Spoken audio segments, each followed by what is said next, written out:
Yaolana, bonjour à tous et bienvenue dans Métafénois. Aujourd'hui, direction FAA pour voir comment la gendarmerie utilise les drones et notamment en mer. C'est parti!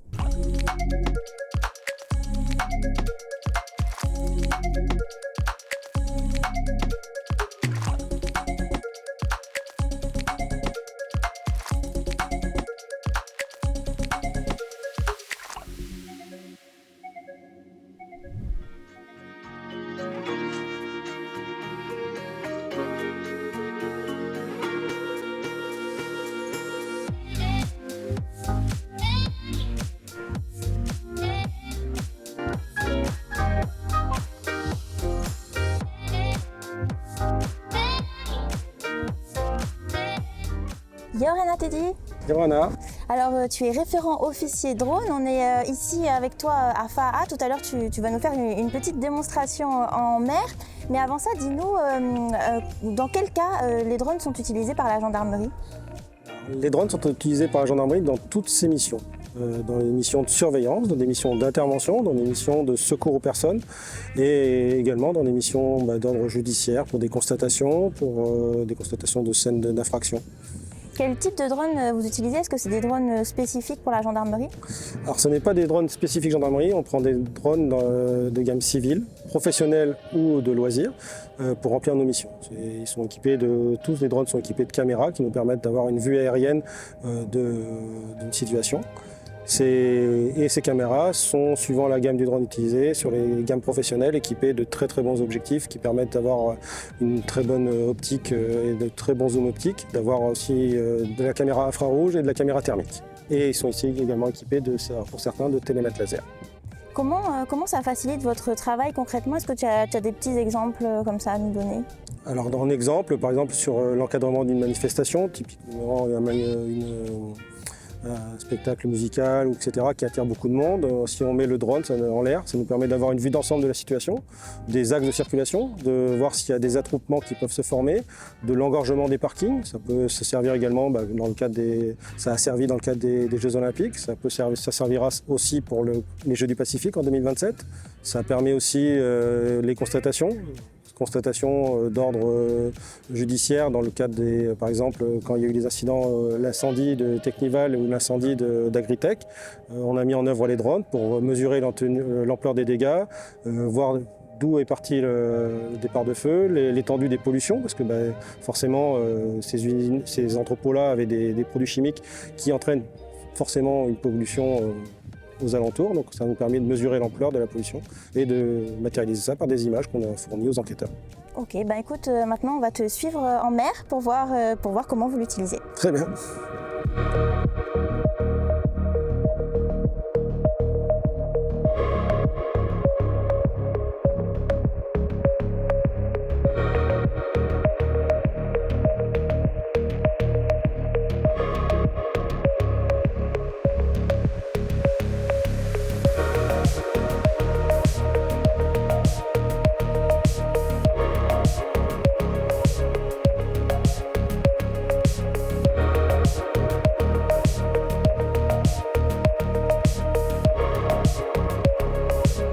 On travaille beaucoup avec la brigade nautique parce que beaucoup de missions sont faites conjointement avec la brigade nautique. Donc les drones sont utilisés surtout dans les missions d'assistance au personnel pour soit leur constatation, soit des recherches de personnes, soit d'aide à la progression ou à la constatation d'infractions. Notamment avec la brigade nautique, c'est la surveillance du plan d'eau, la surveillance des prestataires baleines et des particuliers qui vont voir les baleines. C'est la recherche de personnes en mer, c'est la recherche de pollution maritime ou de pollution sur terre. Les drones sont un moyen complémentaire aux missions de la gendarmerie. Ils peuvent être utilisés dans quasiment toutes les missions de la gendarmerie.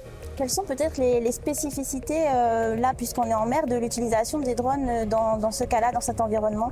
Le drone permet de se déplacer rapidement avec les moyens de la brigade nautique sur les lieux d'un contrôle ou d'une recherche de personnes, parce qu'une personne est tombée en mer.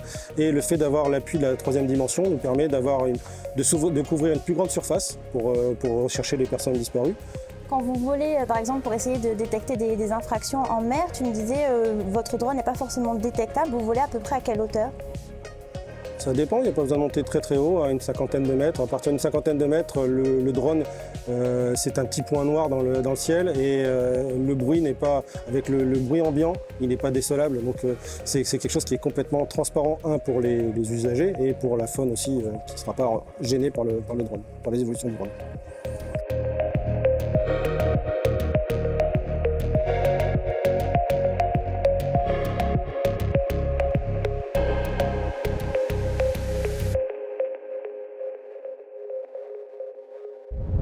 Et on se retrouve ici dans les studios de Méta Fénois. Alors dis-nous, depuis quand les drones sont utilisés par la gendarmerie ici au Fénois? Alors ici au Fénois, les drones sont arrivés il y a entre 8 et 10 ans. C'est les premières générations de drones de gamme civile qui ont été mis en service sur le Fénois pour la gendarmerie. Alors là, on était avec vous et la brigade nautique, donc il y a une utilisation en mer. Et puis, dans quelle autre situation? Est-ce que ce sont des missions quotidiennes ou finalement est-ce que c'est exceptionnel l'utilisation des drones? Ce n'est pas quotidien, mais ce n'est pas non plus exceptionnel. On fait ça régulièrement. L'utilisation des drones est utilisée sur terre ou en mer. L'avantage de ce moyen-là, c'est que sa compacité, donc on peut l'utiliser sur les deux vecteurs.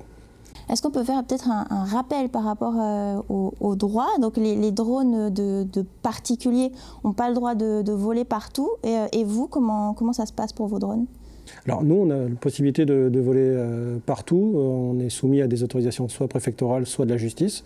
Et on circule sous la règle de la circulation aérienne militaire. Donc on a des possibilités de vol beaucoup plus étendues que le civil ou que la personne lambda. Et vous avez, alors quand on était en mer, on nous parlait de l'aéroport. Est-ce que vous avez le droit de voler dans cette zone?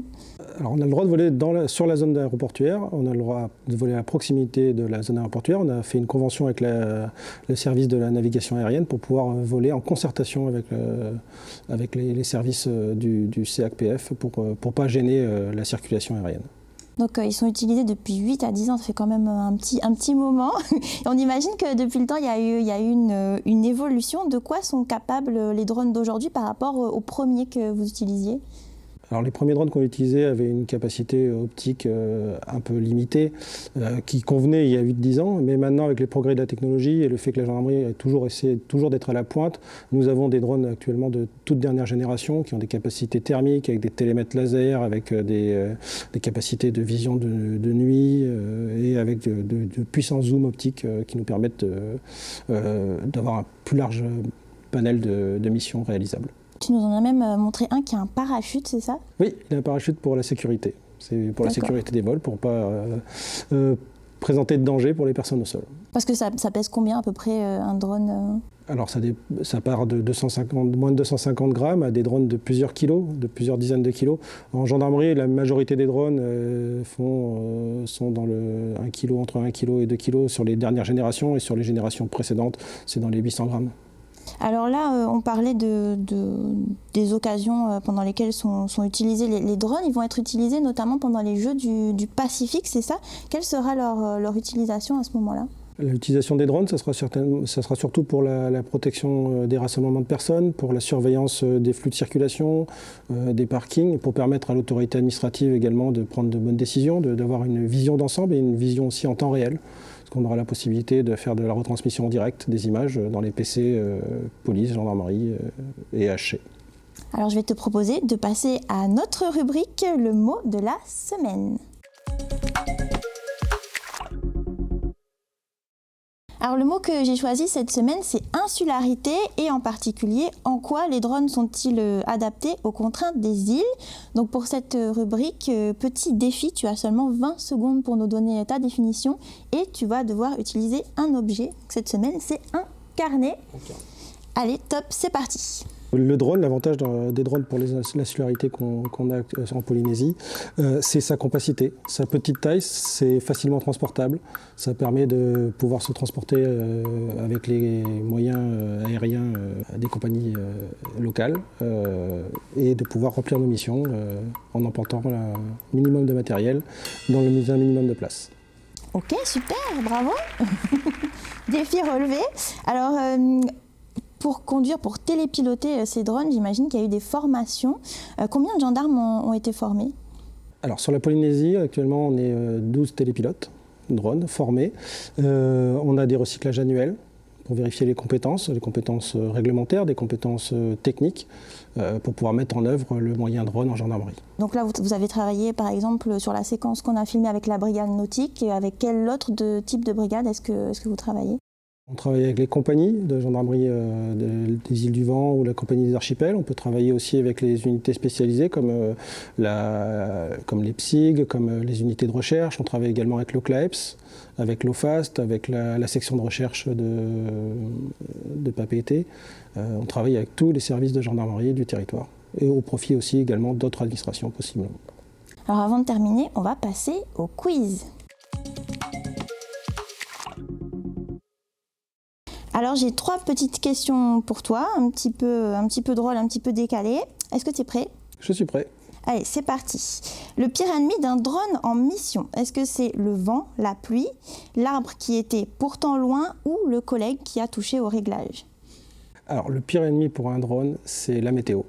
La météo, la pluie et le vent et les animaux qui peuvent interagir avec le drone, notamment les oiseaux. Alors, le moment où le pilote de drone s'inquiète, c'est lorsque le drone devient un tout petit point au loin, lorsque le retour vidéo est figé ou lorsque on commence à dire « c'est bizarre » ou tout ce qui précède. Le « c'est bizarre », ça doit être inquiétant. La phrase la plus souvent entendue lors d'un vol de drone, c'est « tout est sous contrôle », pourtant il était chargé, tu l'as encore sur l'écran ou « normalement il ne fait pas ça ». Tout est sous contrôle.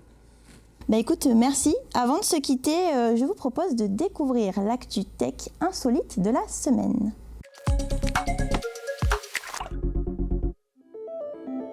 Avis aux amateurs de cuisine, il fait partie des inventions insolites présentées au CES de Las Vegas début janvier. Le premier couteau de chef ultrasonique, oui vous avez bien entendu, conçu par Seattle Electronics, sa lame en acier trempé vibre plus de 30 000 fois par seconde lorsqu'on appuie sur un simple bouton. Le but, obtenir une découpe nette et sans effort.